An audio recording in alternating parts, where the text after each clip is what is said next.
اهلا بيكم في مطبخ ليليان. النهارده هنعمل مع بعض تورتة فانيلا بكريمة موس الشوكولاتة البيضاء والفواكه، وهنعملها بالدقيق العادي خالص، المكونات كلها من البيت، وهنزوقها مع بعض خطوة بخطوة كده علشان تطلع مظبوطة وشكلها اكنها بروفيشنال جايبينها من احسن بيكري.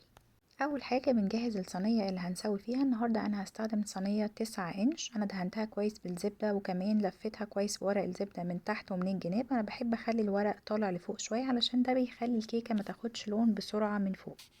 المقادير بتاعتنا: هنحتاج 250 جرام من دقيق جميع الأغراض، أنا نخلته كويس حوالي كوبايتين، هكتب لكم كل المقادير تحت الفيديو بالكوب وبالجرام. هنحتاج كمان 50 جرام من النشا حوالي تلت كوباية، هنحتاج 200 جرام من السكر العادي كوباية تقريبا بالكوب المعياري، وهنحتاج 4 بيضات كبار ومعاهم حوالي معلقتين صغيرين من الفانيلا، معلقة صغيرة من البيكنج باودر حوالي 6 جرام، واخر حاجة هنحتاج معلقة صغيرة من محسن الكيك الجل. طبعا ده متوفر سواء كنتوا عايشين هنا او في مصر، هتلاقوه في محلات مستلزمات الحلواني وكمان متوفر في امازون. البراند ده انا كنت جايباه من مصر اسمه بونو جل، حلو قوي، وده كمان انا جايباه من امازون، هسيب لكم اللينك بتاعه تحت الفيديو. محسن الجل بيحافظ على الكيك بتاعنا يفضل طري وكمان الارتفاع بتاعه ما يهبطش. واخر حاجة هنحتاج نص كوباية معيارية من المية الساقعة، خلوها ساقعة جدا، انا كنت حاطاها شوية في الفريزر. في العجين بتاعنا نبتدي بقى ننخل النشا والدقيق والبيكنج باودر، وهنحط بقية المكونات كلها مع بعض في البولة. طالما حطينا المحسن الجل مش محتاجين ان احنا نضرب البيض والسكر لوحدهم وبعد كده نحط المكونات الجافة، هنحط كل حاجة مع بعض، نبتدي نضربهم في العجين في الاول على سرعة هادية، وبعد كده بالتدريج نبتدي نزود السرعة على الاقل كده نضربهم 4 دقايق.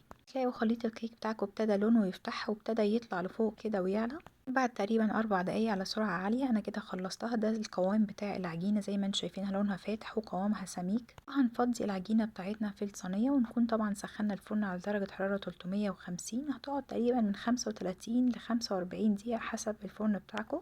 في الوقت ده هنجهز الكريمة بتاعتنا. النهاردة هنستخدم الكريمة السايلة، ممكن طبعا تستخدموا الكريم شانتيه باودر. أنا عايزة أعمل الكريمة النهاردة بطعم موس الشوكولاتة البيضاء. جبت علبتين من بودنج الشوكولاتة البيضاء، طبعا هتلاقوه في والمارت وفي بابليكس. لكل علبة من علب البودنج هنحتاج كوبايتين من الكريمة السايلة. أنا هعمل مقدار 3 كوبايات من الكريمة السايلة، فهحتاج تقريبا كيس ونص من البودنج. طبعا مش هنحتاج نزود أي سكر لأن البودنج اوريدي بيبقى مسكر.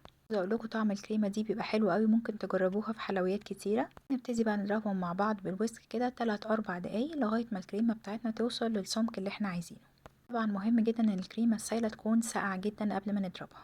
كده الكريمه بتاعتنا بقت جاهزه، شايفين السمك بتاعها، هنغطيها وندخلها التلاجة لغايه ما نشتغل بيها. الكيك بتاعنا خد حوالي 42 دقيقة في الفرن، وانا اختبرته كده بخلة من نص الكيكة بالظبط عشان اتأكد ان هو استوى. اول ما هيخرج من الفرن هغطيه بفوطة كده واسيبه لغاية ما يبرد خالص، وممكن تسيبوه لتاني يوم.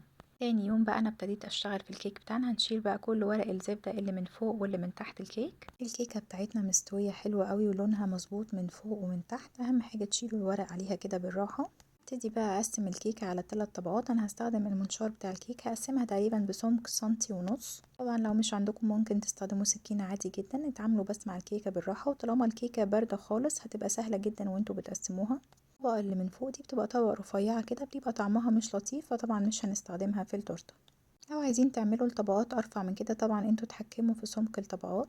نبتدي بقى نجهز كل حاجة هنحتاجها علشان نزوق التورتة. طبعا جهزنا التري اللي هنقدم عليه، جهزت كمان شوية من السيرب الخفيف، بيبقى عبارة عن كوباية من السكر عليهم كوبايتين من المية، بيغلوا تقريبا 3 دقايق وبنسيبهم يبردوا خالص. ممكن كمان تستخدموا عسل نحل تخففوه بشوية من المية. هنحتاج كمان فاكهة متقطعة اي نوع تحبوه، انا استخدمت اناناس وخوخ اللي هو المعلب.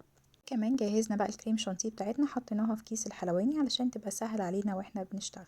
نبتدي ناخد اول طبقة من الكيك ونحط عليها السيرب بتاعنا. طبعا السيرب بيحافظ على الكيكة بتاعتنا تفضل طرية لو ما خلصناهاش في يوم واحد. بعد كده نحط طبقة متساوية من الكريمة. طبعا الكيس الحلواني بيساعدنا ان احنا نظبط سمك الكريمة، ممكن ترفعوها عن كده او تزودوها حسب ذوقكم.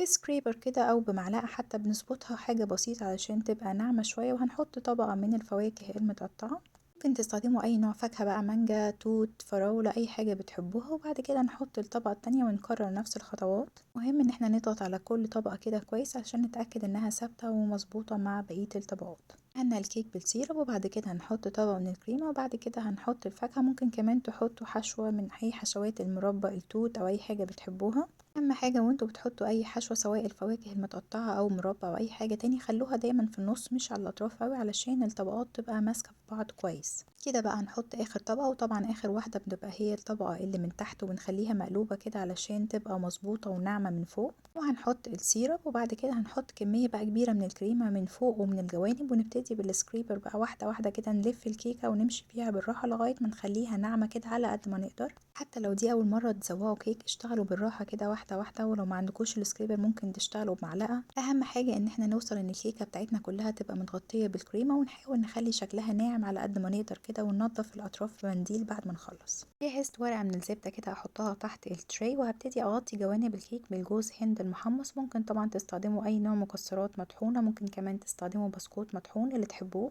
دي اسهل طريقه تغطوا بيها جوانب الكيك، حتى لو كانت طبقه الكريمه مش ناعمه قوي المكسرات هتغطيها. خلتها الفريزر نص ساعه كده قبل ما اكمل تزويق فيها. جهزت بقى الفواكه بتاعتنا، اناناس وخوخ اللي هو المعلب. جهزت كمان كريز، طبعا تقدروا تستخدموا اي نوع فاكهه بتحبوها ومتوفر عندكم. جهزت كمان شويه كده من الكريم شانتيه علشان اعمل بيهم وردات واحنا بنزوق.